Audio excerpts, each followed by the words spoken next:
extravaganza. Samson. And Judy's Bake and Ball. I just realized there's voices.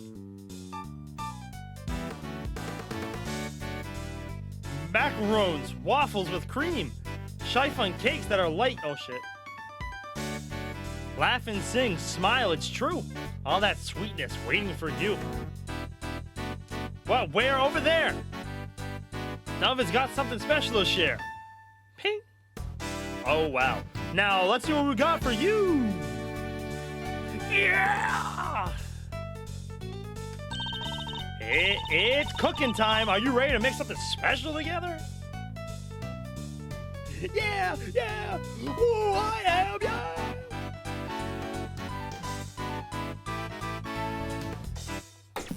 Oh shit. Wow. Oh shit. Fender! Wow, talk about a blast in the past. Hey, Gregory. I'm going back there tomorrow with your boy. I'm finally going to find out what happened 18 years ago. Aww. Do we get to play as Fender? Ooh, that'd be fucking fire. This is such a nice picture, bro.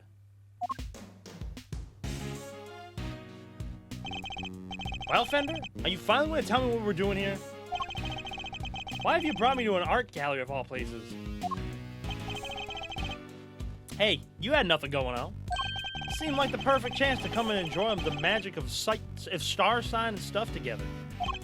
I'm leaving. Chill, big guy, I'm just joking. You know about the IS-7 incident, yeah? Your old man's last case? Of course, Von Karma took pleasure in showing me the files as soon as I became a prosecutor. And I reviewed them again last night after your invite, see? I was also present at the trial all those years ago, although my memory of it is somewhat hazy. Best case of the game, by the way. I'll hold you to that. Look at Gregory, bruh. Oh my god. As a child, I was completely in awe of my father. The sight of him in court was inspirational. Gregory Edgeworth, attorney at law, and opposite him,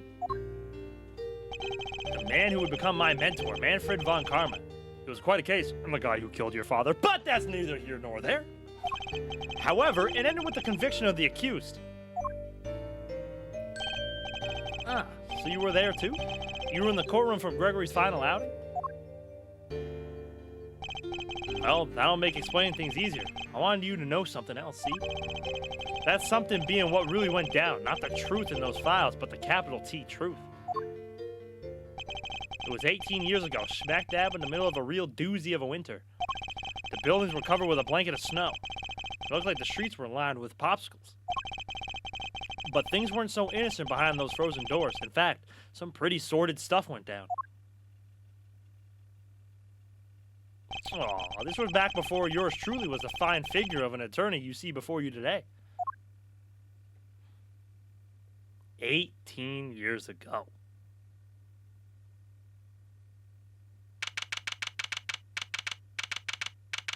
December 24th, the day before Christmas. Hey, Mr. E, this one really came out of the blue, huh? It did. We were called in before the ink on the arrest papers were even dry. My name is Gregory Edgeworth. Nah, I can't do that.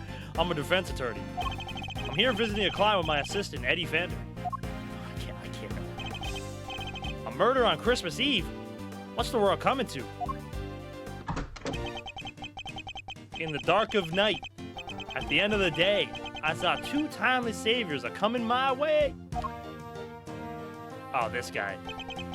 Welcome, my friend, to the visitor's room. If we're not friends yet, I'm sure we will be soon. Whoa, talk about an entrance. I was not expecting that. Neither was I. So we're playing as Gregory? Oh, shit. Sorry if I surprised you. I'm just happy to see you both. Thanks so much for coming out. Seriously, I can't thank you enough. You're the accused, I take it? I am. Gregory Edgeworth, attorney at law, at your service. Oh. I look forward to representing you. This is my assistant, Eddie Fender. No, we were playing as Edgeworth. All right, bro. Pleased to meet you, sir. I'll do everything I can to help. Get it? I get it. Come now, Edward. Calm down, please. You have to forgive him. He's still new to this. He's been helping me out part-time, but he's far from fully fledged lawyer material yet. Nonetheless, I'm hoping he'll be of some assistance in investigating the particulars of this case. Gregory and Eddie, it's an honor to meet you both. My job as a defense attorney is to save my clients from wrongful convictions. So the first thing to do is establish whether or not he is truly innocent. Perhaps we could begin by having you tell us a little about yourself. What am I thinking? I haven't even told you my name. I'm Samson Tangaroa. What? It really is you. Samson Tangaroa, the world's greatest confectioner. You flatter me, my young friend. And call me Samson. All my pals do. Wow. Thanks, Samson. I will. I can't believe I'm meeting you in person.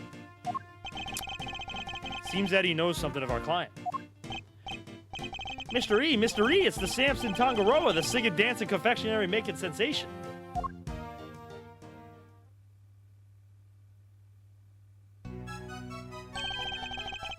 What shall we make today, kids?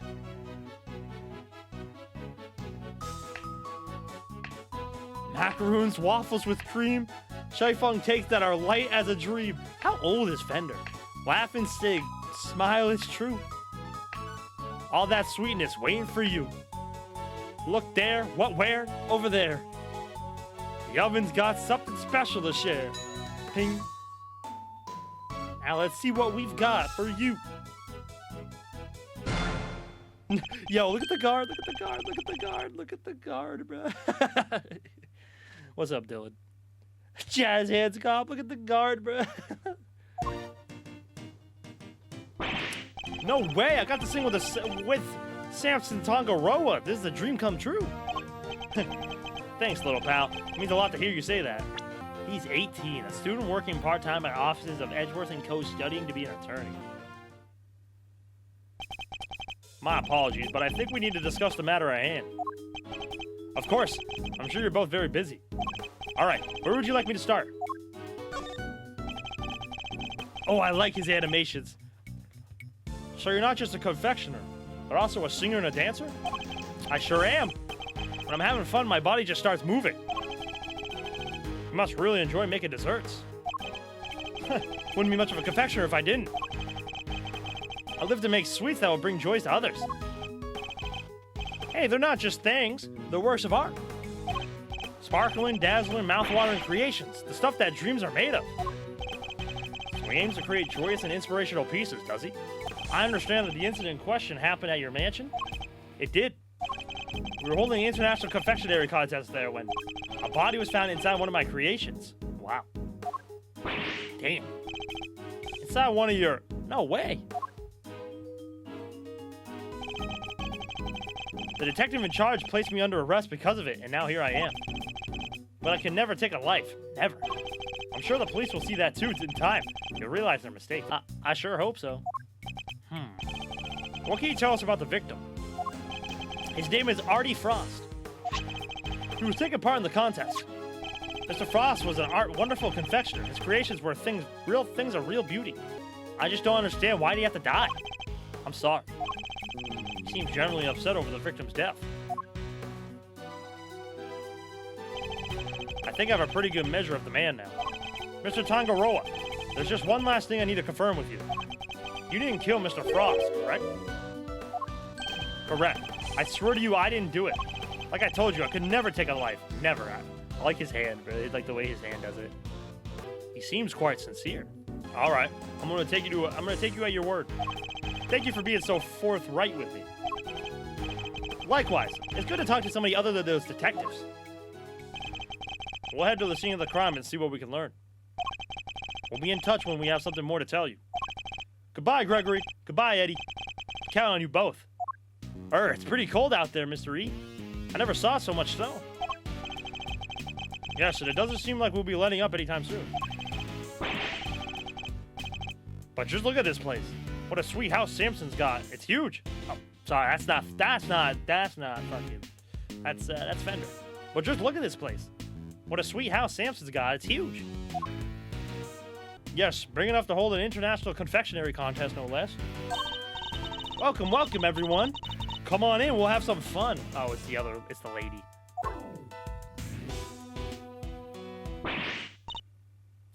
Oh, no. Are you all right? I'm sorry. Would you happen to meet Mr. Gregory Edgeworth by any chance? I would. It's a pleasure to meet you. I'm Eddie Fender, Mr. Edgeworth's assistant. Mr. Edgeworth, Mr. Fender, welcome to our humble abode. Judy Bound. Judy Bound. It's an honor to meet you both. In the house, I'm the housekeeper here, and Mr. Tangaroa's assistant. You're no housekeeper, you're Judy Bound, the Judy Bound. You know a little something of my work? A little? I watch you on TV every chance I get. I'm Bacon Bop's biggest fan. It's very kind of you to say so. We'd be nothing without our fans. And what might be Bacon Bop be? Yeah. It's only the biggest show on TV. Every kid on the planet loves it. The dynamic duo of Samson and Judy make delicious sweet stuff, all while singing and dancing. Like this, check it out. Are we watching this again? Oh, I thought we were watching it again. What shall we make today, kids? Oh my god, here we go again.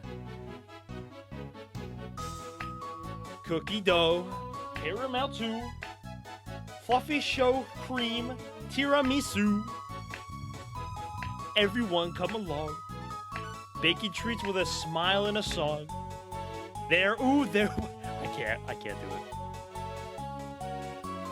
The oven's got something special for you. Just take a bite and you will see. That's it. That's all I got for you.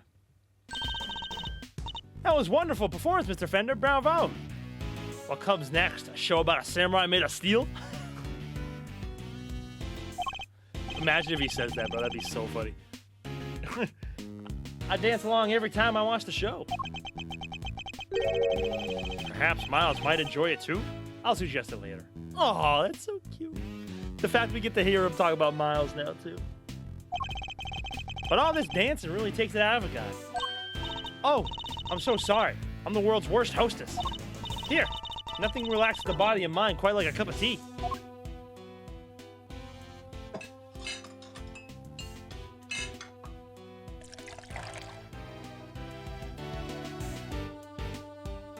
This is... this is Ceylon, correct? It's delicious. Its citrus aroma is said to improve one's ability to concentrate, as I recall. Interesting. So this is what Ceylon tea tastes like, huh? How odd. The saucer's cold. Yes, it's so that the tea cools down more quickly, I'm afraid. Some of our guests don't like it too hot. I see. These teacups are very unique, too. The design is really something. You think so? Thank you so much. I ordered them all the way from France. They're my absolute favorite. They were designed by a marvelous sculptor named Paul Leek. Have you heard of him? He makes the most amazing tableware in the world. You're clearly a big fan of his work. Oh, I am. These teacups are my greatest treasure. She's certainly not afraid to show when she's passionate about something. If you don't mind, Miss Bound, I'd like to move on to the reason we're here. Can you tell us everything you know about the unfortunate incident that occurred earlier? Of course. I'm sorry for getting so distracted. I guess I'm still in shock. Because I'm the one who found the body, you see. You discovered the victim? Is it true that the body was recovered from inside one of Mr. Tangaroa's creations? It is. We were in the middle of the contest's final judgment phase when I heard the sound of something big collapsing coming from Samson's room.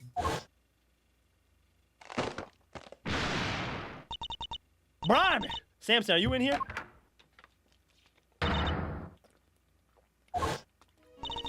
I opened the door and went inside, and there was Mr. Frost's body. Thank you. I'm sorry to make oh my god. I'm sorry to make you relive such a traumatic experience. Think nothing of it, please. I only wish I had more to tell you. Now, if you don't mind, Miss Bound, I'd like to begin our investigation of the crime scene. Oh, Mr. Edgeworth, Mr. Fender, you have to save Samson. He's no murderer. He can never do something like that. Of course. Leave it to us, Miss Bound.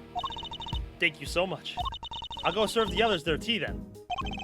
Come, Eddie, to the scene of the crime. Yes, sir, Mr. E. Oh shit, I wasn't even looking at the screen. It's bad! Bad! You look so young.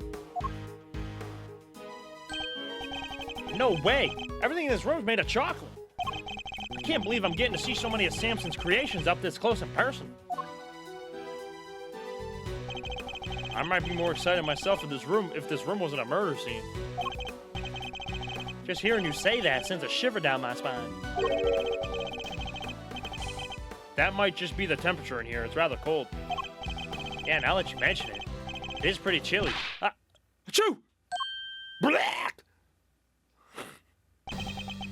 Defense on the scene already. That was fast.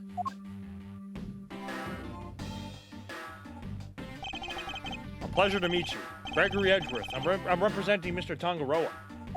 This is my assistant, Eddie Fender. Nice to meet you. Bad. Detective Tyrell Bad. The detective in charge, his name is Bad. A man of few words. Something about this just doesn't taste right. Fender, what the fuck are you doing?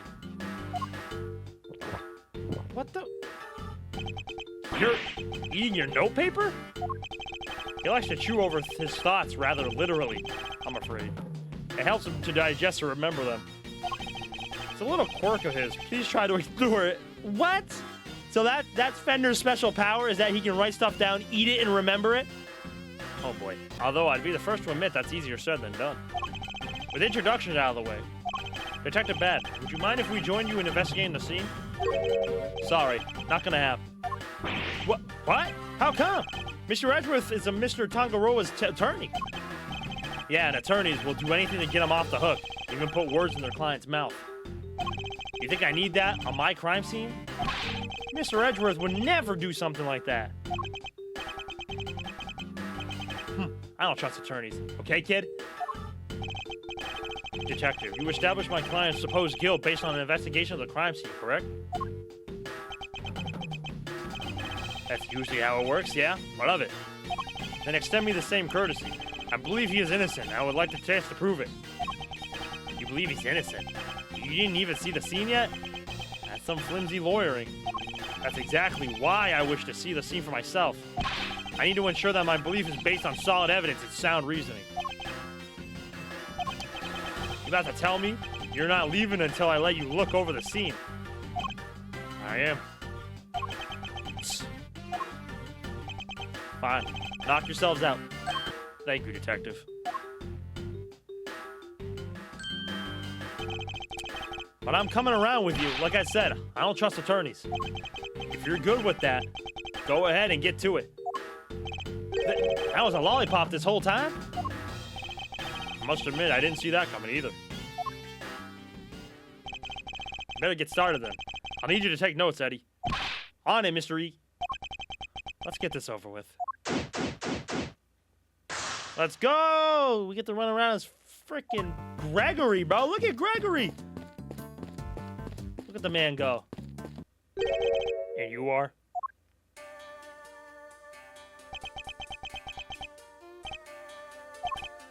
Sorry, meditating. Did you want something, Detective? Oh, I'm an attorney, not a detective. Gregory Edgeworth. A pleasure to meet you. And I'm his assistant, Eddie Fender. I see. Name's Carmelo Gusto. I'm a confectioner, here for the contest. You are? What's your specialty, Mr. Gusto? Ooh! Ooh! Ooh! Oh, it's a seahorse! The art of Aaron Sugar. No way! Look at that! It's a little baby seahorse! It's a dragon, a noble soaring creature of the skies.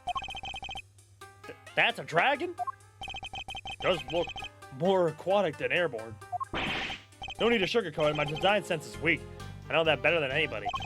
That's why I'm heading to Zhengfa when this is all over. I need to train hard. Perhaps we should get off the subject of his design sense for now. So what are you doing in here, Mr. Gusto? I didn't think they were allowing civilians on the scene yet. Detective wanted to know more about one of the pieces in here. Makes sense. Seeing he's a contestant, perhaps I should ask him a few questions of my own. Those are some interesting implements you implements you use, Mr. Gusto.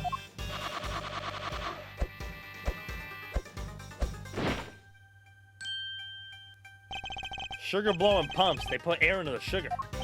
They're so cool. It's like watching a sword master do his thing. I'm no master. Not a day goes by I don't hurt myself one way or another. That's why I wear red. That way it doesn't matter when I make a mess. The way of the confectioner is a lonely one. You never stop learning, not until you die. The way of the conjecture sounds like confectioner sounds like a long one too, if he's still injuring himself on a daily basis. What can you tell us about the contest? Based on what we've seen so far, flavor doesn't seem to be the only criteria at play. The contest was Tangaroa's idea. It's about art. Confectionery as art. Confectionery as art? Art you can eat. Every part of it. Every single item in this room is edible. The whole place does kind of smell like chocolate. Tangaroa is a genius, a once-in-a-generation talent, flavor and flair. He has it all. If you can't outdo the god of confections himself, you can't win. I don't know, man. Being out the greatest in the world seems kind of hard, yeah? As it should be. Whoever beats him becomes the greatest in turn. That's the real prize here. Nothing else matters. So you're competing for a title, effectively? And a treasure, the ultimate cookbook. Tangaroa's most prized possession. If you want to know more, it's all written down here. It's a list of the rules that was given out to the contestants.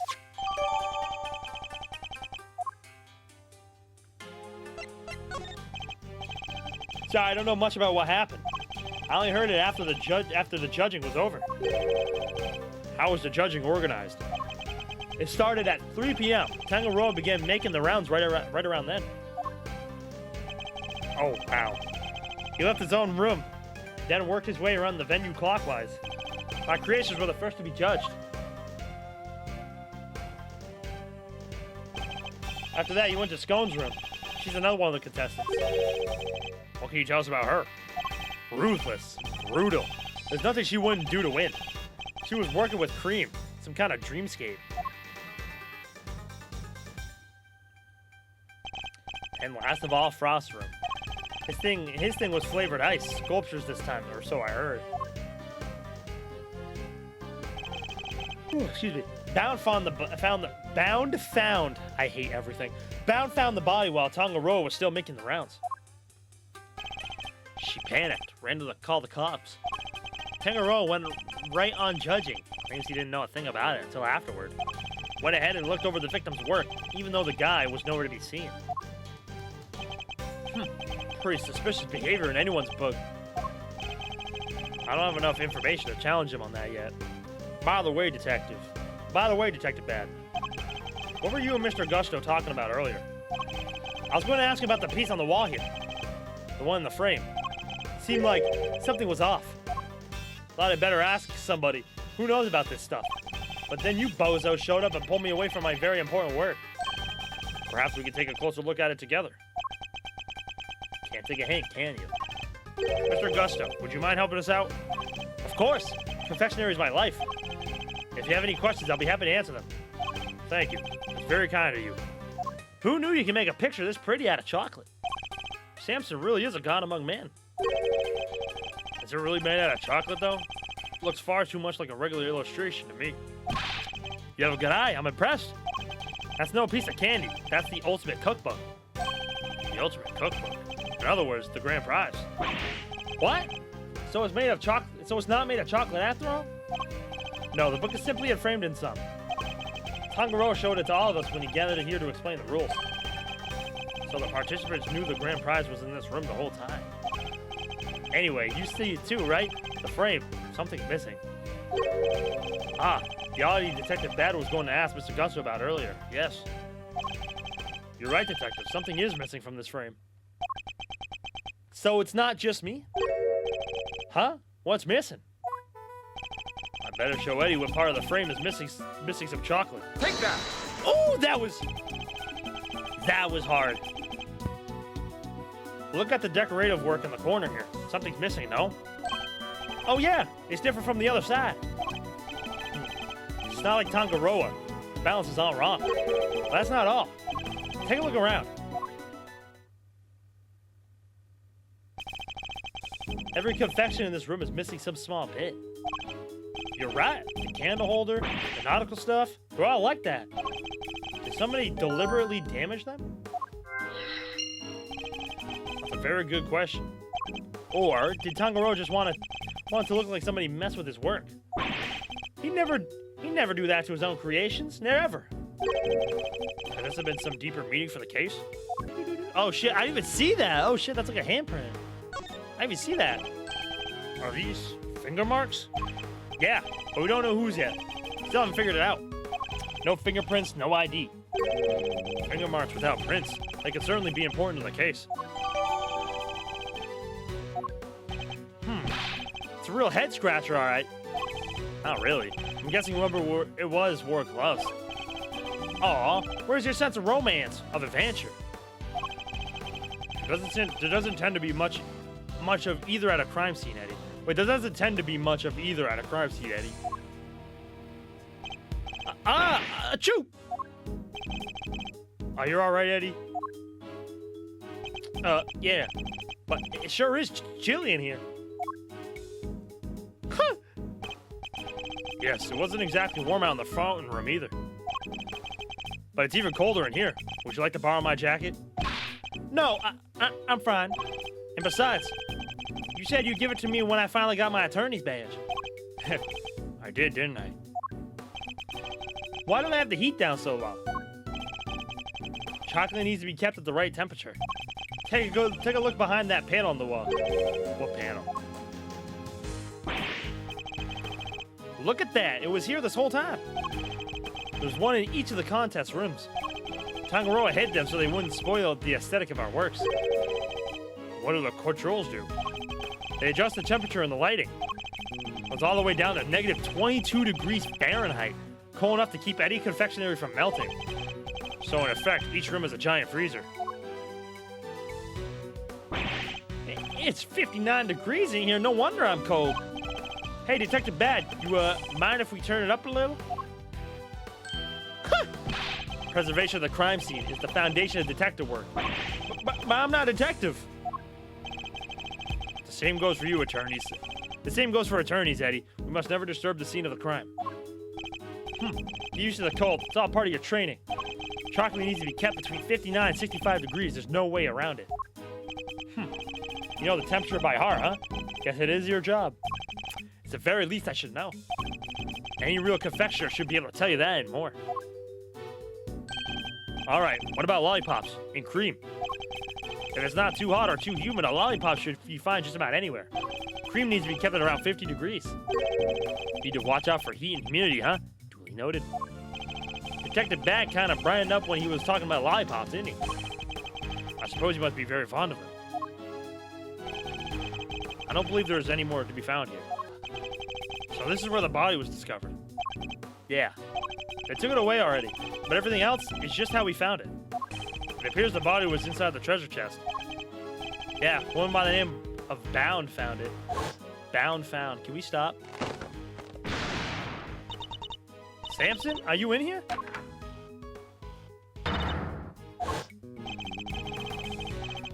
Seems she heard something breaking and came in to see what it was. If only we had just a little more information. There's something else in here. Huh?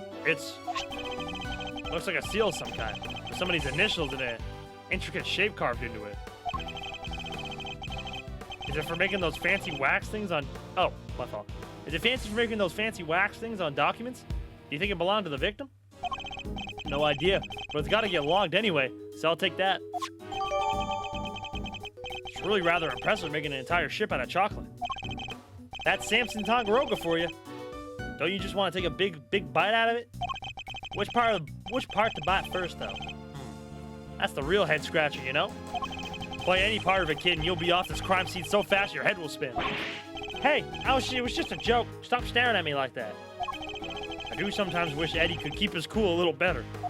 One of the stands for the ship is broken. The ship must have collapsed onto the treasure chest and smashed it open. Wait, do you think? Could that be how the victim died? Was he crushed by the ship? If he was, this becomes an accidental death and not a murder. You too serious? Don't worry, Detective. For the moment, we're simply discussing a possibility. I was being serious, though. Detective, can you tell us a little more about the state of the victim's body? Let me see. Got a picture here someplace. You can see for yourself. Death was from blunt force trauma. And what about the weapon? Has it been found yet? You can ask the prosecutor in charge about that. The detective's not one for sharing much. I see. Would you mind if we borrowed this? No skin off my nose. It's not like it's official. Bound took it with an instant camera when she found the body. An instant camera? Like, it's disposable or something? No, it means that it develops the pictures right there and then when you take them. No way! Sounds pretty convenient. Now then, I better get my facts straight and take down some notes of my own. There's something in this picture that contradicts with the current crime scene. I need to call my own powers of deduction to figure out why. Here we go. Come on, Edgeworth.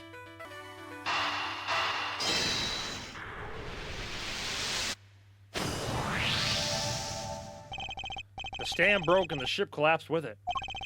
And the sound it made brought Miss Bound running. Yeah, said the ship had already keeled over by the time she got in here. But why did the stand collapse? What caused it to break? Maybe the whole thing was off balance from the get-go? Could that really have been the case?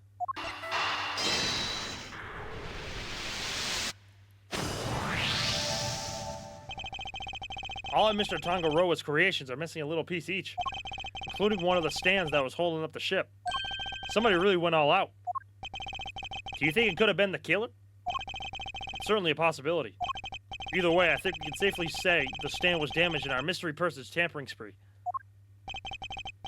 And when it broke, the ship fell and smashed open the treasure chest, which would have remained closed otherwise. Victor's body was found at Samson Tangaroa's room inside a chocolate treasure chest. The cause of death appears to have been blood loss following blunt force trauma. Could this be related to the evidence somehow? Eureka! Eureka! Definitely a lot more high-pitched than I thought it was going to be. You said the only thing that has been removed from the scene is his body? Yeah, that and the piece of cloth that was wrapped in. It was wrapped in. And something here doesn't quite add up. It doesn't? Take another look at the crime scene in front of us, Detective. A very conspicuous pool of blood that should be here is clearly missing. You're right. Don't remember any mentioning they removed the blood along with the body. Let me check with the forensics. What is it, Mr. E? What is it, Mr. E? What'd you figure out? Compared to the treasure chest and the photograph to the real thing. In the picture, the solid chocolate bottom continues underneath the deceased's head. And yet, that part of the chest is now gone. The part with the blood all over it? Exactly. So did the police remove it, or perhaps the killer? It wasn't forensics. They're saying nobody took anything like that away. Interesting. So somebody deliberately removed the blood from the scene. There's some very tasteful tableware here, with some kitchen utensils. This tea set is of the same design as the one Miss Bound served with us earlier. You think the Sampsons could have been drinking tea out of that? The pot and the cup were dusted for prints. His were the only ones they found. Or was that the case for the utensils too? Everything else had been washed, so there weren't any prints to find. And Mr. Tangaroa was wearing gloves while he was working on his confectionaries. That could explain why prints were only found on the teapot and cup.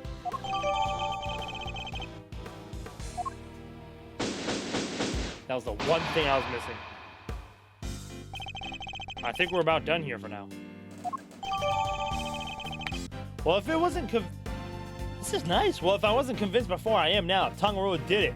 No two ways about it. What do you mean? All the rooms in this place locked from the inside. The only way to unlock them from the outside is with this key. I see. Who had access to that key? Who do you think? Tangaroa. And it's the only one. There aren't any copies. With the mansion key, Tangaroa could slip into anybody else's room. Anytime he like... He could even lock his own room from the outside if he wanted. Well, Mr. Tangaroa's room wasn't locked, was it? Oh, which is exactly what makes him a suspect. Would you care to explain your thinking? Ah, here we go. If the door had been locked when the body was found, Tangaroa would have been the obvious suspect, which is why he deliberately didn't lock his room.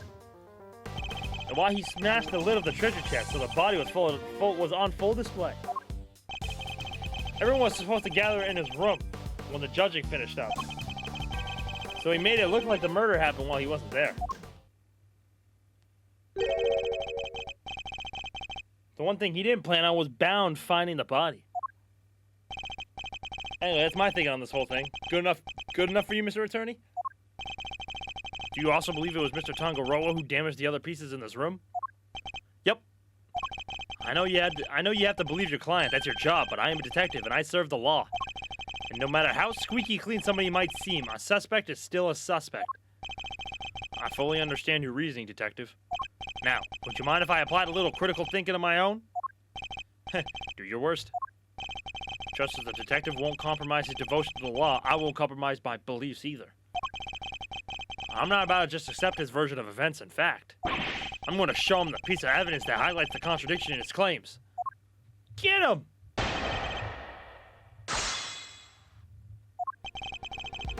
Of course we're going to press everything with fucking Gregory, bruh. Hold it! Hold it! That's hardly solid grounds on which to base your suspicion of Mr. Tangaroa, detective. And that's hardly solid grounds to start shouting objections left and right on, Mr. Attorney. Maybe quit interrupting and let me finish. Hold it! Why would he deliberately not lock his door? Because if he locked it, he might as well have held up a sign saying he did it since he had the only key. But maybe it was just a coincidence. Maybe he just left it unlocked without meaning to. He just happened to leave it unlocked and somehow just happened to find the body inside? Come on, kid. You'll never make a detective thinking like that. But I don't want to be a detective. I want to be an ace attorney. Did I say ace attorney? I want to be an attorney. Wow. I'd be grateful if you stopped trying to steal my apprentice. Look, there's a reason why Tangaroa left his door unlocked. Hold it! You're saying Mr. Tangaroa himself deliberately smashed the treasure chest open? Yep, if he hadn't, the body would have never been found. I struggle to see how he managed to destroy his creation while judging the contest at the same time. Exactly, and besides, there's no way he would have disrespected his sweets. He eats every last cum on Bacon Bop while dancing. That's the only way his stuff gets destroyed. This isn't about what happens on TV, kid. You know about Bacon Bop, detective? Am I the only one who isn't familiar with this show? Wow, I never thought, I never would have guessed. Can you sing the theme song too? Huh. Never mind that now. Focus. The point is, Tangaroa was responsible for breaking that lid. Hold it! The judging began in Mr. Gusto's room, correct? Yeah. Kinda wanted to check his hard candy stuff out myself. In that case, how about a demonstration?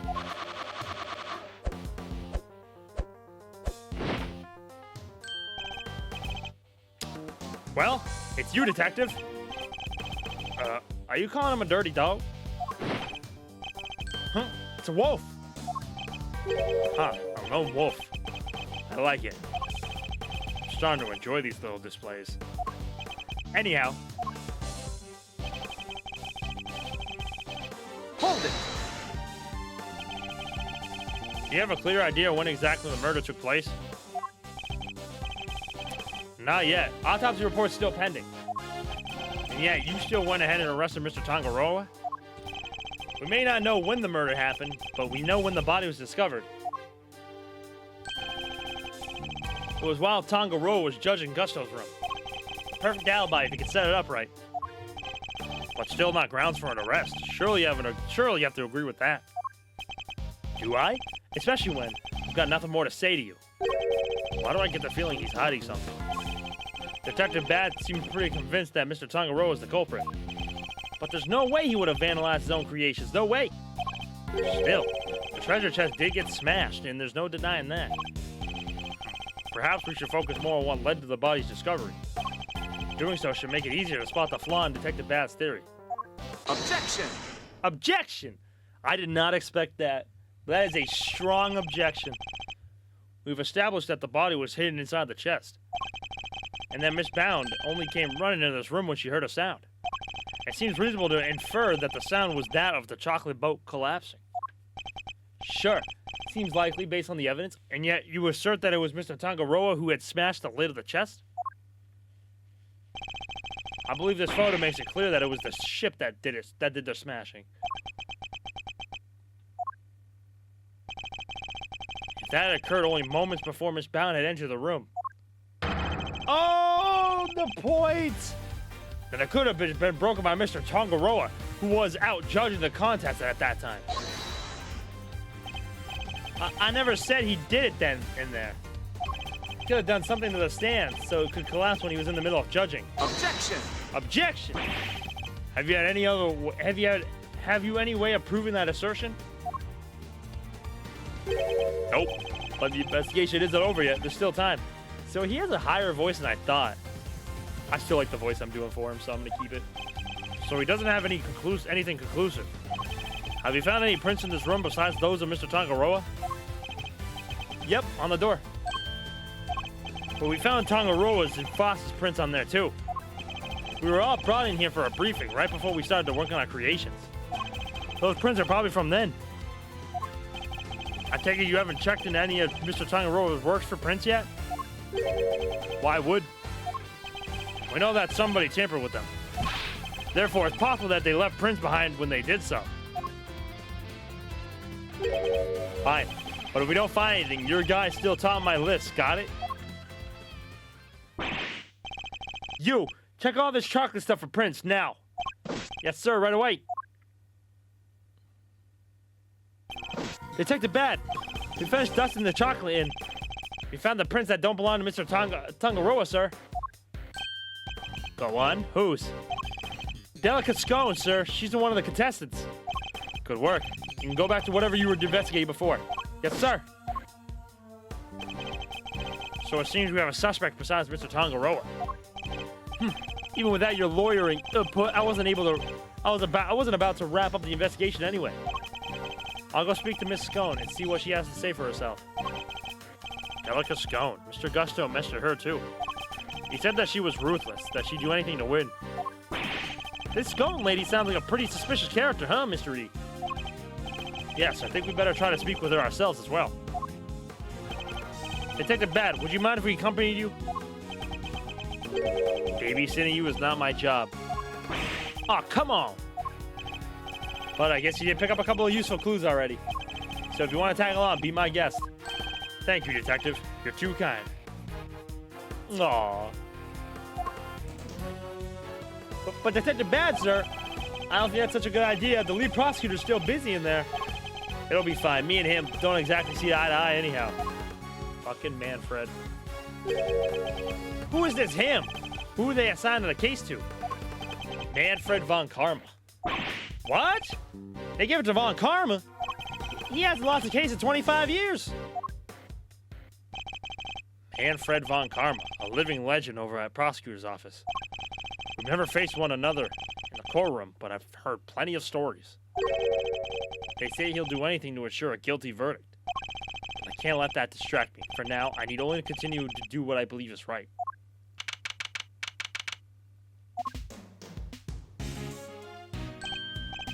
Whoa! Candy Castle, and look, there are even some little elves to go with it. Rooms laid out pretty much the same as Tangaroa's. It's not as cold, though. That's something. Let's see. Yeah, it looks like there's a temperature control panel in here, too. Over there where that orange light is, right? We better go take a closer look at it when we can. It's like fairy tale storybook in here.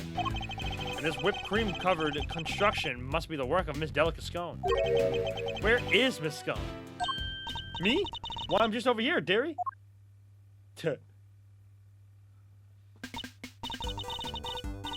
Oh, just look at you, lovely boy. Delicate scone at your service. Some cheeky blighters back in Blighty even call me Miss Delicious. Called a lovely boy at 34? Unexpected to say the least. Lovely boys? Really? Even Mr. E? Oh, yes, dear. You, the detective over there. You're all lovely boys to me. I'm nobody's lovely boy, lady. Name's Bad. Wonder just how old she is. Finish this up so we can get out of here, Mr. Attorney. Yes, all right. Objection! Objection! There it is. Objection! That growl. What's the meaning of this? Chit-chatting with the defense. Mr. Edgeworth, some scary guy just stepped out of the castle. Von Karma. What? He's Manfred Von Karma? Eep. Sorry, mannequins. The notorious prosecutor, Von Karma himself. It's a pleasure to meet you, Mr. Von Karma. Gregory Edgeworth, attorney at law. I couldn't care less what your name is. Your job is to lose to me and disappear, never to show your snivelly face again. What a thoroughly rude individual. Those piercing eyes, that furrowed brow. You're even scarier than they say. And you might want to keep your rude thoughts to yourself, Eddie. We were hoping you might pursue us to carry out some brief inquiries, Mr. Von Karma. Ha! And why would I wish to extend you any such courtesy? This clearly isn't going to be easy. So long as your inquiries are limited to this room, I suppose I'll allow it. Why the sudden change of heart? You, the tall fella. Name's Bad. Is that so hard to remember? I didn't ask for your opinion. The thoughts of a lowly detective do not concern me. But I do admire your spirit. Bad, see to it that these worms don't step out of line. Why do I have to? I'm not offering you a choice, detective. You need to go and look over Gusto's room. Good day. Wow. Great. Or babysitting. Not gonna lie, I don't know why this guy hates defense attorneys, but then has to deal with Von Karma. Make it make sense. Why aren't Detective Bad and Mr. Von Karma investigating together? They don't seem to know each other well enough for there to be bad blood between them. Well, looks like we have permission to investigate. Guess we better get to it. Indeed. I'm not sure I trust Mr. Von Karma's motives. Or at least we can do that much. Hold up. I haven't been over this room yet, either. You're not messing it up before I get my chance. You have to wait till I'm done. Huh? But I thought you were the lead detective. How come you didn't take up this room yet? Because I wasn't the first one they assigned. One of Von Karma's pets was on the job before me. Right up until just now, in fact. I got here not long before you did. That answered my question as to why they're working separately, I suppose. Let's say we look over the room together, detective. Worked out well enough before. Then you won't have to worry about us messing things up. You can keep an eye on us as we go. What kind of screwball attorney asked to have a detective breathing down his neck? So I'm stuck with you for a little while longer. Yes! You're amazing, Mr. E! You have our thanks, Detective Bad. Don't be too grateful. This is my scene. The second you get in my way, you're out of here. Of course, we understand. Now, shall we begin? It's an incredible piece of work. Hard to believe this whole castle's made of sugar and cream. I know, right? It's like we're inside of a magical medieval story or something. I didn't know you were so interested in fantastical things. Sorry, Mr. Edgeworth. Didn't mean to get so carried away there. Oh, no need to apologize. I admire your enthusiasm. I sometimes wish my own son was as animated as you. You have a son, Mr. E? I do. He's still in elementary school, and yet he'd rather read a statue book than a fairy tale. I can't help but worry that his interest will make it hard for him to make friends. Don't say that. He sounds super interesting. You make a ton of friends, me included, I'm sure. I like to think I like to think you'd be more of a big brother to him than a friend, Eddie. Big brother, huh? Guess I have some growing up to do. Better take this more seriously. Aww. Indeed. And with that in mind, shall we continue our investigation? The doors of the castle have been left wide open. Yeah. Was this guy born in a barn? Could at least close them behind him. I like to see you say that to Mr. Von Karma's face, Eddie. Wait. There's a bunch of stuff inside. Let's see. Hold it, kid. If anybody's gonna be handling evidence, it'll be me.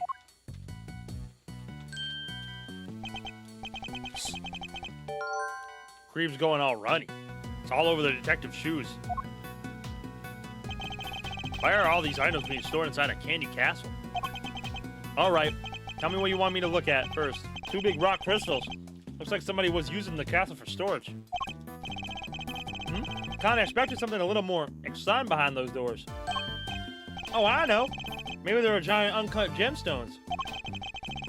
Maybe this whole thing is based on a story about a castle with a priceless treasure hidden inside. I think I treat my priceless treasure with a little more care. There's something on the bottom of them. Looks like a little stand or something. I was right. They are gemstones. The stands must be so they can put them on display. Well, whatever they are, it seems they're not just a large set of paperweights. There's a bunch of blue cloth back there. 1, 2, 3, 4 rolls altogether. Well, they certainly are they aren't made of candy. No idea what this stuff is for. Almost looks like somebody hid it in here. And I think I've seen fabric of the same color somewhere else before. Huh? Those pillars. They have a hexagonal indentations. Looks like something's supposed to go in there. Well, wherever they were, they're long gone. Hexagonal indentations, huh? I wonder. Castle's covered in whipped cream. So maybe a giant strawberry? A strawberry with a hexagonal bottom? Look, I like strawberries, okay? Can't blame a guy for wishing. I prefer bananas myself. Blueberries for me. Huh. Hey, for looking at the true nature of ladders and step ladders. Got an achievement. What's the matter, Miss Scone? You seem a whole lot less cheerly than you were a minute ago. Is it Mr. Von Karma? Did something happen between you two? Why, yes. Nothing happened at all. Well, you just said yes. That was a hello yes, you silly boy. Aren't you just the sweetest little sugar dumpling? Remind me, what was your name again? Oh, Eddie. Eddie Lumpkin. You'll go far, dearie. I can tell. Eddie Lumpkin. It seems our English gentlewoman has taken a liking to you, Eddie. No small accomplishment. She's not exactly what I picture when I think of a gentlewoman, Mr. E. Never mind that now. We should ask her a few questions while we can. Could you tell us about what you did over the course of the contest? Of course, dearie. Let's see. It all started about 10 in the morning. That's when we set to work. And well, I spent most of the time here in my room getting everything ready as you expect. Oh, and there was their lovely afternoon tea for an hour or so, wow. There was a lovely afternoon tea for an hour or so from around 1, I think. Afternoon tea? It's an English tradition. Chance to drink tea, enjoy a snack, and make a small talk. So kind of like recess? I suppose you'd call it that. Oh, you really know your onions, don't you, Greggy Pegleg? Greggy Pegleg. Such a clever boy. When did I become Greggy? Where was this afternoon tea served? Out in the garden, of course, is a lovely one just outside. They do it at the same hour every break time during the contest. Lay on a nice little spread, you know? But today, only me, Samson Sillypants, and Moody Judy were there for it.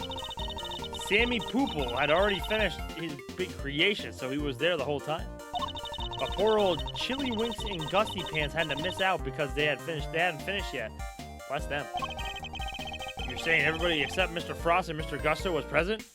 That's right, dearie. To tell you the truth, I hadn't finished yet either. But I wasn't about to miss out on tea and cake served by our 2 TV superstars. I went right back to work, and when I finished, though, tootled off with the others. We're still nattering away. At any point during the contest, did you visit any other competitors' rooms? What, no, dearie, don't be silly. That's strange, because your fingerprints were found in Mr. Tangaroa's room. Eat, caught red-handed. Wait, so you admit you were there? Oh, well, I can hardly deny it now, can I? I didn't kill anybody, I swear. I suppose I better tell you what really happened. Just promise you believe me, won't you, dear? What exactly were you doing in Mr. Tangaroa's room? Well, I suppose you call it research. Research? Sammy Poople's a dab hand when it comes to the old sweet making. Everybody knows that. So when I noticed there was no one in there, I just popped in for a quick bit of research, like I say. What kind of research leaves fingerprints? Yes, well, it stands to reason that I leave fingerprints, doesn't it? After all, it's hardly research if you don't have a little nibble now, is it? What? You ate a little piece of them? So the traces of tampering in Mr. Tangaroa's room. That was all you?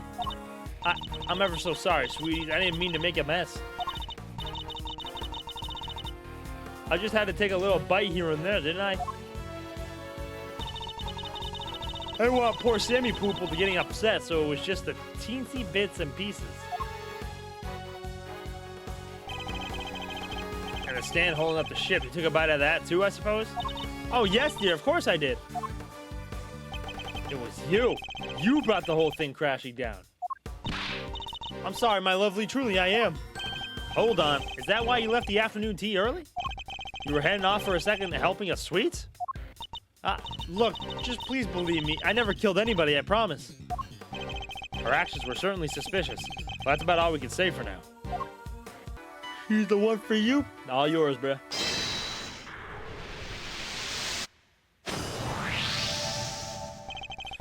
The rock crystal stands in the pillars in front of the castle feature the same hexagonal shape. I believe the crystals are meant to be placed on top of the pillars. Oh yeah, hexagon to hexagon. Makes perfect sense. But if that's the case, then why were they being hidden inside the castle? The rolls of blue cloth and the rock crystals inside the castle. I imagine both must belong to Miss Scone. Miss Scone, what were you using the items inside the castle for? Oh, those? Sorry, Lampkin, but I'm not allowed to say. Let me guess. Von Karma? How'd you know? Please don't ask me to tell you. You'll have my guts for garters. It seems the prosecution really has no intention of sharing anything with the defense. Man, thought we were onto something with those giant rock crystals, but... What's that, dearie? You're interested in my little trinkets? Your trinkets? Yes, my sweet. I use them to make people all lovely and relaxed. Use rock crystals and cloth to do so? Cloths to do that? I do. It's wonderful. You should see it. And they're not just any old rock crystals either. They're great big lumps of salt with lights inside them. Wow, those things are lamps? Oh, that's not even the half of it. Those cloths hold an even more exciting secret. She's really opened up the moment we started talking about her trinkets. Since you're here, why don't I give you a lovely boys a taste of my relaxation magic, Oh, Batty Bumpkin, can you get it all out and set it up for me? My name is Bad. Is that a no? Why are you being so selfish, Batty Bumpkin? Shit. All yours, Gorilla, all yours. You, have you finished taking photos of this room yet? Yes, sir. We have, sir. And help Miss Scone here with something, will ya? Yes, sir. Right away, sir. Oh, you're a sweetie at heart, aren't you, Batty B? That's amazing, Miss Scone. You got him to do exactly what you wanted. That's some talent. Tch. Thank you ever so much, Battykins, and you, Officer Lovely. She's even giving nicknames to the forensic guys now. I guess it's her way of showing that she cares. So, what about this is supposed to be relaxing exactly? Oh, don't be a big sour puss, Batty B. The fun's only just beginning. Officer Lovely, you can switch it on now. Yes, ma'am.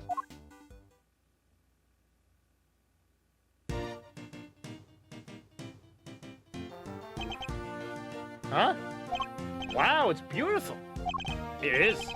Wish my son were here to see it. Isn't it, though? Isn't it just wonderful? The 4 adorable elves in the sweetest little castle made of sweets. That's my theme, you see. I thought it'd be extra lovely if it was all lit up. Isn't it the nicest thing you've ever seen? One of the elves must be feeling a little left out. This is how it was supposed to look. The contest. And I'm glad you lovely boys got to see it at least. Wait, shouldn't the lamps be lit up too? What's happened there, I wonder? I think we better take a look at the lamps. But I think we better take a look at the lamps and the elves one more time.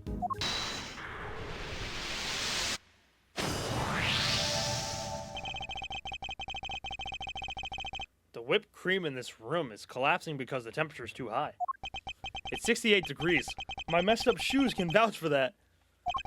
And yet, when you open the door to the castle, the handles themselves were just fine.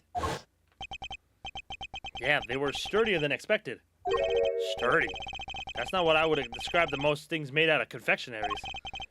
I think we better take a look at those handles, don't you? Killer is you. What the? I think it's safe to say those handles aren't made of candy. It's not just the handles, the whole castle, the little elves. They're all just plastic models with whipped cream smeared on top. Scone! What? So none of this is confectionery art after all? No, it's simply made to look like candy with the cream having been added to lend it all an air of authenticity. Miss fucking Scone. What the hell is going on here? You got some explaining to do, lady. This elf doesn't have an illuminated cloth over it like the others. It's not fair to leave the poor guy out, Miss Scone. Well, I didn't want to, did I, dear? But one of my cloths and one of my little machines were missing. A cloth and what sort of machine exactly? Oh, you'll never guess how it all works. Those luminous cloths are connected to these little thingamajigs. They're called full spectrum light emitting devices. They send light down the main cable into each optical fiber strand. That's what makes it the cloth glow. The cloth glow. Jesus Christ. With a little bit of fiddling, you can change the light into any color in the whole wide world. Bright red like ferocious fiery flames.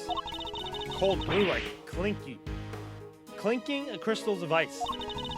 They have these special batteries that last for donkey's years. They don't mind the cold at all. Forgive me. So the machines, they're what makes the special luminous cloth light up in all these beautiful colors, Mr. E. I see. So much new technology, I can barely keep up. So these light-emitting devices, you lost one of them in a piece of luminous cloth? That's right, Lambkin. Heaven only knows where they have gone to. This cloth could have something to do with the case.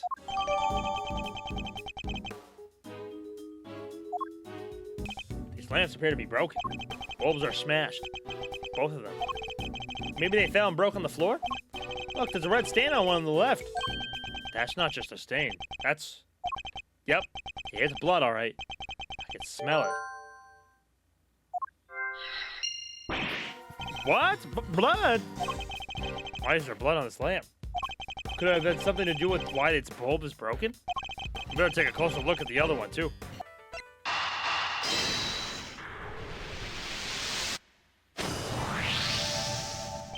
We know that the victim was struck and killed with something blunt. And we found some blood on the lamps, which a smashed bulb inside. Could the lamp not have been the murder weapon? For sure, it could have definitely do enough damage to kill someone. You, science guy, did you finish analyzing the blood from the lamp yet? Yes, sir. Just got done a minute ago, sir. Blood is the victim's. No doubt about it. There you have it.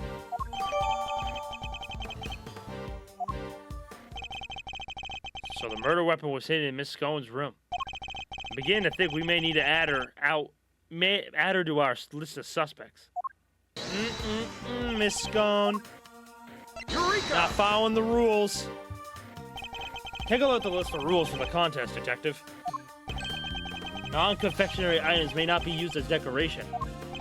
That means the salt lamps and the luminous cloths would both be against the rules. Is that why they were stashed inside the castle? I think we need to dig a little farther into this with Miss Scone before we can say for sure.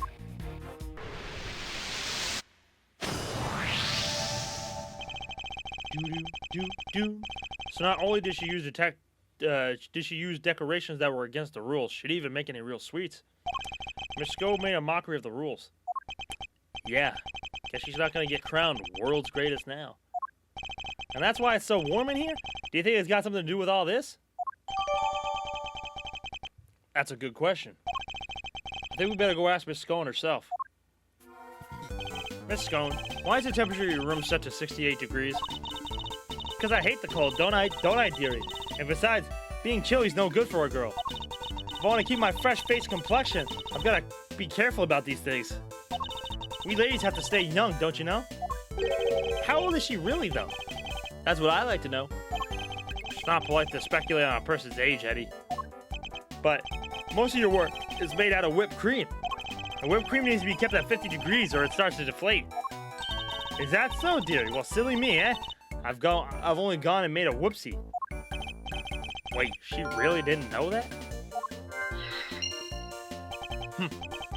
World-class confectioner, my foot. Not only did she break the rules by using fake candy, she's ignorant of basic facts about her supposed craft. Miss Scone grows more mysterious by the minute. Good shit, Gregory. Miss Scone appears to be lack basic knowledge about how confectionery is created. And she says that she snuck into another entrance room for research purposes. Hardly the actions of a world-class confectioner compete for a major prize. Yeah, not how I picture a top pro acting.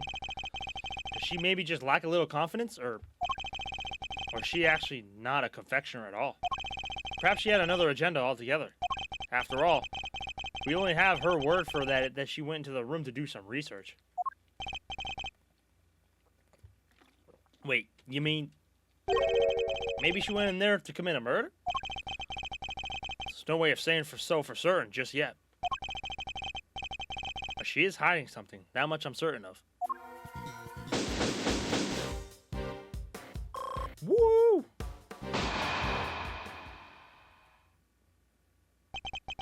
That's enough investigating for now. For now, don't you think? Yes, we've certainly found plenty of interest.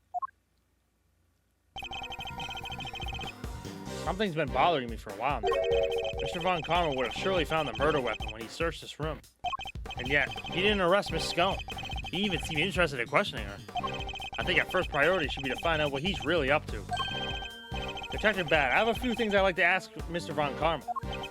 Me too. Him and Scone. How could you, Batty Bumpkin? Stop staring at me like that. It appears Detective Bat is just as suspicious of Mr. Von Karma and Miss Scone as I am. Miss Scone, would you be so kind as to accompany us? Of course, dear. Where are we off to? To find Mr. Von Karma.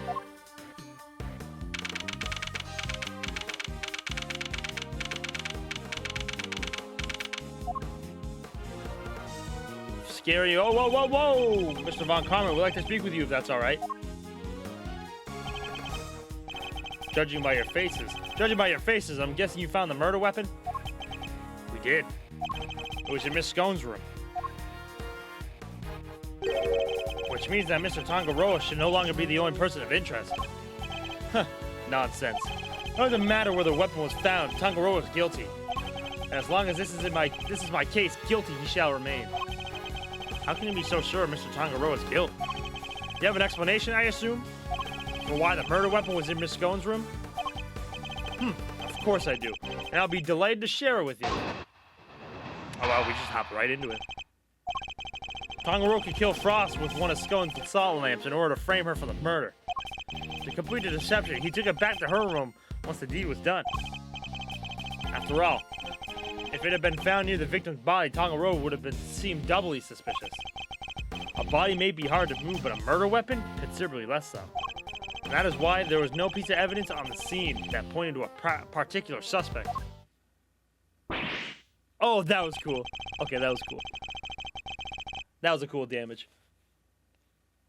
So it's your assertion that Mr. Tongaroa took the salt lamp back to Miss Scone's room? It is indeed. But it is more than an assertion. It is a fact based on my own investigation. You mean you have proof that he did so? I don't need that. I don't need any such thing. What? If you have a rebuttal, I'll be happy to hear it. But I highly doubt you'd be able to fault my logic. Fucking Von Karma, bro. Never thought I'd see you again, buddy. Hold it! She took one of the salt lamps from Miss Scone's room back to his own? Indeed. He prepared it beforehand, knowing that it would be the perfect weapon to which to kill Frost. But we found the lamp in Miss Scone's room. Surely this cast Miss Scone herself has sufficient light. Perhaps if you would let me finish, now as I was saying. Hold it! You're talking about the lamp made of rock salt that was inside the Candy Castle, correct? Precisely. I was the one who found it. So be grateful. It's like to me you even have such a vital piece of evidence. What made you go inside that castle in the first place, if you don't mind me asking? Good point. Maybe you just wanted to see what it was like in there. Objection! Fools. You think I went in there on a whim? I went in there because detectives are an incompetent lot, so I investigated it myself. Damn. But I had nothing to do with the initial investigation. That's right. Mr. Bad wasn't part of this investigation until very recently. If you want my trust, detective, you have to earn it. And a good first step would be to stop wasting my time. Now, if you'll allow me to continue. Hold it! Hold it! But he came under suspicion anyway, due to the body being in his room. So why? Would you like to hear a favorite expression of mine? Even a dog can hold still and stay. Now let me finish. If only I could say the same to you. Hold it! So you think he tried to hide the body but remove the murder weapon from the crime scene? Yes, he foolishly believed his own creation to be the perfect hiding place. I'm sorry, I had to help myself. I think you couldn't help yourself, no? She doesn't seem very sorry to me. In any case, the weapon was taken away while the body remained at the scene of the crime. Hold it! But if there's no proof, how could you say for certain that Mr. Tongaroa is the culprit? Objection! Is that the best you can do at pressing me? Listen here, the presence of the body in Tongaroa's room is itself proof enough of his guilt. Objection! And you didn't find evidence pointing to any other possible suspects. Perhaps you should take another look. You might... Objection! You really don't give up, do you? There's no need to take another look. Tongaroa is guilty. End of story. Here, let your son help you, Gregory. If you insist on asserting otherwise, then show me some proof to back up your ridiculous claims. I have to think back over the scene of the crime. If Mr. Tongaroa really isn't guilty, then there must be something that points to somebody else. Pressing Mr. Von Karma on any of his statements won't have much of an effect, I fear. My only hope is to find a piece of evidence that contradicts his claims. Well, I already pressed him on everything, so... Oh, the clock. Objection! Aha! Oh yeah, look at him straighten his tie. It's true that the murder weapon and the bloodstained chocolate were removed from the scene of the crime. But something else remained that does point to one person in particular. Take another look at the photograph of the body, if you will. The cloth coloring the victim's lower half. Is that not one of the same luminous cloths we found in Miss Scone's room? What's that, dearie? One of my lovely colorful cloths at the scene of the crime, you say? Luminous cloth. Nonsense, I see no light to speak of. I guess he doesn't know how it works. It may look like an ordinary fabric at first glance, but attach one of these light-emitting devices. The difference soon becomes apparent. Oh, damn. Look at his face. I don't think he was expecting that. But the fact that the cloth can be lit up is neither here nor there. We have to show why it's important. One of the rose cloths from Miss Scone's room went missing. And if you look closely at the blue cloth in the picture, wouldn't you say it's clearly made of the same material, Mr. Von Karma? The salt lamp and the luminous cloth both belong to Miss Scone. And seeing as the body was wrapped in said cloth, surely even you have to admit that's suspicious. Mr. Von Karma? I think it's time to accept that a number of factors point to Miss Scone as a person of interest. Huh. She picked that up with her foot? Greggy Pegleg, how could you? You're accusing me of all people? I'm not accusing you of anything just yet. I do think you're hiding something. That's not. Objection. Just to clarify, your assertion is that both the murder weapon and the cloth were in Mrs. Scone's room prior to the murder? Exactly. Is something funny? Only that you've walked so carelessly into my trap. Oh, I don't know why I did that for him. Neither the cloth nor the murder weapon were in fact in her room. So sorry to break it to you. What does he mean? Tangaroa spotted them before the contest began and noted that the lamps and cloths contravened the rules. He subsequently confiscated them and took them to his own room for safekeeping. What? Then after the contest began, nobody saw hide nor hair of Frost as he secluded himself in his room. And the only person capable of entering his locked room was Tangaroa, possessing as he did the only key. As you know, he was also in possession of the lamp used to commit the murder, so you see.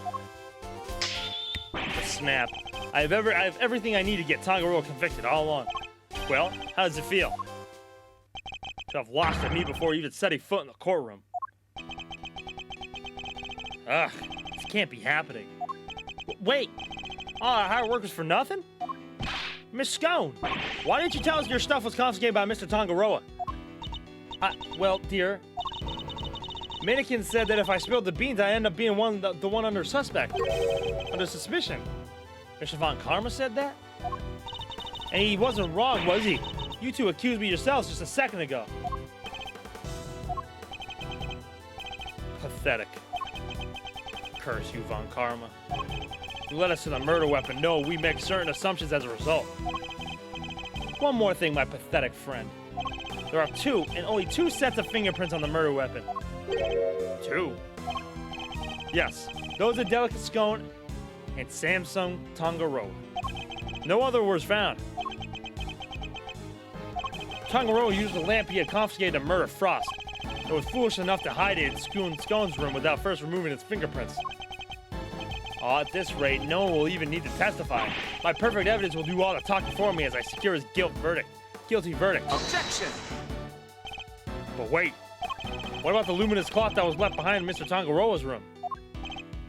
What about it? He probably meant to return it after disposing of the body. Ugh, I don't have enough to disprove any of what he's saying. No more pitiful objections? And get out of my sight and close the door behind you. Mr. E! I'm not about to just give up. I seem to waste more of my time. Bad, escort them off the premises now. This investigation is not over yet. Detective Bad. What is the meaning of this? Sorry, but I'm not in the habit of leaving cases half solved. There's still one last thing from the crime scene we haven't identified. He's right. We still have the evidence of somebody's activities to account for. We can discuss your lingering doubts at our leisure, Detective. Whatever they might be, they're no business of the defense. Objection. I beg to differ. There's a piece of evidence I'm still not satisfied about either. And I suspect it might be the same that's bothering Detective Bad. What? This is yet unidentified. That was something that was left in Mr. Tangaroa's room. It's either the fingerprints or the stamp. Take that. There are finger marks on one of Mr. Tangaroa's creations. Supposing they belong to the murderer, it could certainly explain how their prints didn't end up on the murder weapon. How do you know so much about the crime scene? Because I let them look around. Objection. You let the defense examine the scene, Bat? Are you out of your mind? I don't remember you telling me not to. Insolent worm. You would do well to remember this, Detective. That the results of your next salary review is up to me. Oof. Detective Bad's in trouble now, too. I'm sure glad you're my boss, Mr. Edgeworth. As long as you remember that the results of your salary review is up to your performance on this case. A mere attorney uncovering such a fact based on a curious investigation. Cursory investigation. I'm almost impressed. But it's entirely possible that those fingerprint marks belong to Tangaroa. After all, he wore gloves while preparing his creations. Objection! But what about the fingerprints? But can you prove conclusively that the finger marks are his? Furthermore, there is still something about Miss Scone that doesn't add up. Is there? Are you simply not prepared to admit defeat? Oh, stop it, Greggy. Stop it, stop it. Why are you being so mean to your poor old pal, Delica? I own up to nibbling poor Sammy Pool's sweeties. What more do you want? I don't want to have to make you a suspect, that much is certain. But you lied to us. You're still not telling us everything. Greggy, stop it. Stop bullying me. I'm sorry, but you don't even know the temperature whipped cream should be at. What kind of professional confectioner doesn't know something as fundamental as that? I'm sorry, all right? I'm sorry. I'm just a silly, muddle-headed girl. What more do you want me to say? I don't think you're muddle-headed at all.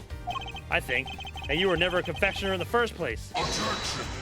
How dare you? Enough! I'll thank you to keep your baseless accusations to yourself. Evidence is everything in a courtroom. In case you've forgotten.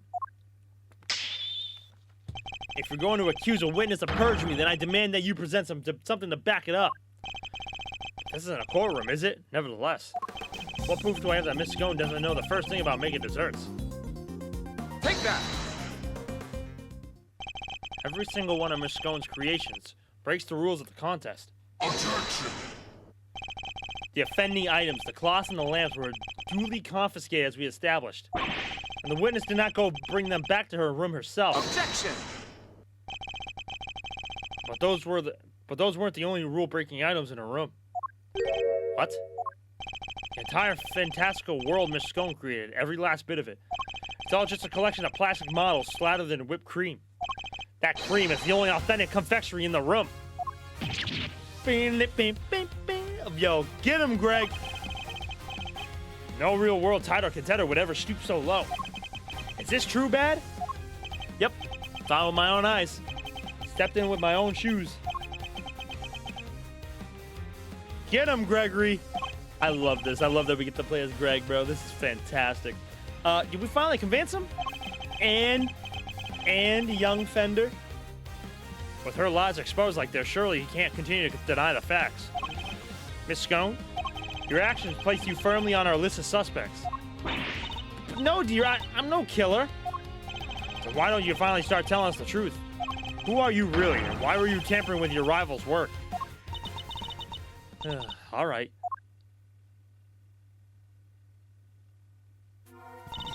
The truth is, I'm not the adorable little cook you see before you. I'm actually a pharmacist, if you can believe it. A pharmacist? I can't blame him for being so surprised. This couldn't be further from what we'd imagine.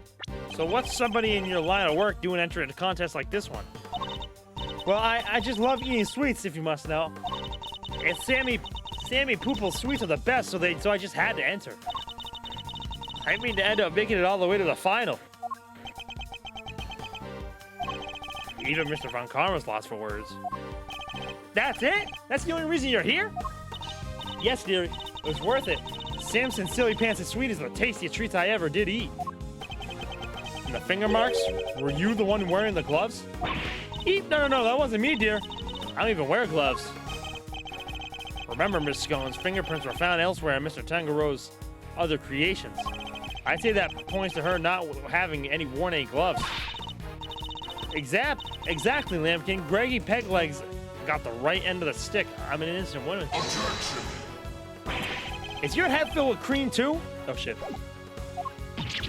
Sorry, mannequins. Her head may not be filled with cream, but she's certainly no master of subterfuge. Miss Scone, were you Mr. Tangaroa's work? Were Mr. Tangaroa's work the only one you sampled? No, dear. I couldn't help myself. When I finished my afternoon tea, I tiptoed over to Chili Wink's room for a little taste test too. You're in the victim's room too? Yes, dear. Nobody was in there, you see. Quite possibly because the occupant was already dead. But I could only stomach one little bite. I never tasted anything so salty in my life. So I had myself one tasty star-shaped bits off to the side to cleanse my palate. You have quite the sweet tooth, don't you, Miss Scone? Indeed. What didn't she sample? That's everything, I promise. Greggy Peggles, mannequins, I'm so sorry. I didn't mean to make a mess of things. As long as what you told us is the truth, that's all that matters in the end. Do not think for a second that this means I myself believe you. I'm going to investigate the victim's room now. We'll see how truthfully you've really been after I'm through. Mr. Von Karma, please let us accompany you. I think it's only fair that we be allowed to investigate the veracity of our conclusions. Accompany me if you like, but don't think for a second you'll be permitted to conduct your own investigation. We'd like to accompany you all the same. What in the... What's the meaning of this? Oh, shit. When we got to Frost's room, we saw nada. It was all gone, the whole enchilada. Was this the work of the culprit? A dead body hidden in a chocolate chest. A murder weapon moved mysteriously to another room. This case was a real peach. It was going to take some serious sleuthing to get to the bottom of it all. Good old Fender. To be continued. Perfect timing.